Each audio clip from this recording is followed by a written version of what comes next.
জানেন কি এবারে পশ্চিমবাংলার মানুষদের জন্য ভারতীয় রেল কি কি সুবিধা, যে সুযোগ সুবিধাগুলো আমাদের পশ্চিমবঙ্গবাসীদের জন্য নিয়ে এসছেন ভারতীয় রেল, সেই সব সুবিধাগুলো নিয়ে আজকে ডিটেলসের ভিডিওটা, পুরো ভিডিওটা অবশ্যই দেখবেন শেষ পর্যন্ত। সুবিধাগুলো কি কি এসছে জানতে হবে। এই ধরনের তথ্যমূলক ভিডিওগুলো পেতে গেলে আমার চ্যানেলটি সাবস্ক্রাইব করে দেবেন যদি ইউটিউব থেকে দেখে থাকেন, এবং ফেসবুক থেকে দেখে থাকলে ফেসবুক পেজটিকে ফলো করে দেবেন।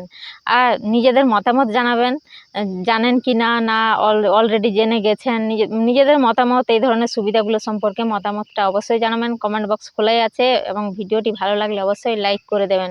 চলুন তবে এক এক করে জেনে নিই কী কী সুবিধা নিয়ে এসছে ভারতীয় রেল আমাদের পশ্চিমবঙ্গবাসীদের জন্য।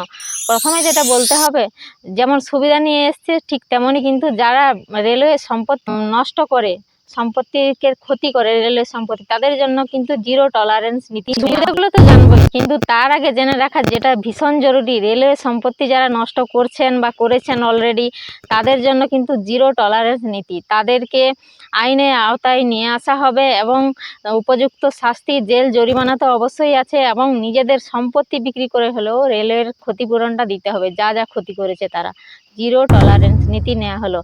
তো চলুন এবারে সুবিধাগুলো সম্পর্কে। আমাদের পশ্চিমবঙ্গকে রেলের তরফ থেকে দেয়া হলো 14,205 কোটি টাকা। রেলের বিভিন্ন উন্নয়ন, পরিকাঠামোগত উন্নয়ন, বছরে 14,205 কোটি টাকা রেলওয়ে দিল পশ্চিমবাংলা রেলওয়েকে উন্নতি করা। পশ্চিমবঙ্গবাসীদের জন্য একটা বুলেট ট্রেন আছে, থেকে শিলিগুড়ি অবধি যাওয়ার জন্য একটি বুলেট ট্রেন প্রায় 6 ঘন্টা লাগবে। যাওয়ার থেকে পশ্চিমে রেলওয়ে ফ্রেড করিডর, পূর্ব থেকে পশ্চিমে রেলওয়ের ডেডিকেটেড করিডর, ডানকুনি থেকে সুরাট পর্যন্ত। এবং আমাদের রাজ্যে 102টি অমৃত ভারত স্টেশন চালু হবে, 538টি ফ্লাইওভার বা আন্ডারপাস তৈরি হবে, নির্মিত হবে। নতুন রেল এবং পরিকাঠামোগত উন্নয়ন করা হবে, যেটা উত্তরবঙ্গের বালুরঘাট থেকে শিলিগুড়ি অবধি নতুন রেল লাইন তৈরি হবে। সঙ্গে শিলিগুড়ি লোকোশেডের আধুনিকীকরণ হবে।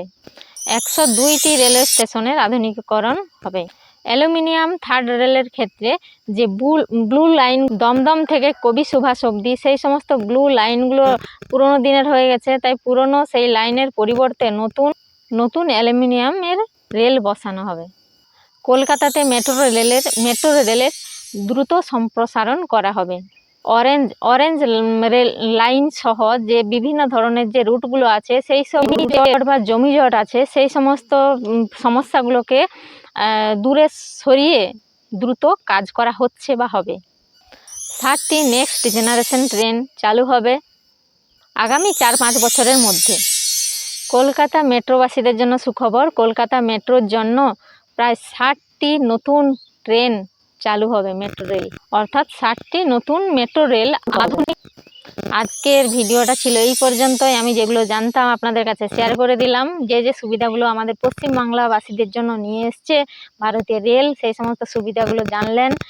আর যদি ভালো লাগে ভিডিওটা অবশ্যই লাইক করে দেবেন। লাইক, কমেন্ট, শেয়ার অবশ্যই চাই, যাতে অন্যান্য বন্ধুরাও এই বিষয়টা, রেলের যে সুবিধাগুলো নিয়ে এসছে সেই সুবিধাগুলো জানতে পারে অন্যান্য বন্ধুরাও। তার জন্য শেয়ার কিন্তু মাস্ট। সবাই ভালো থাকবেন, টাটা।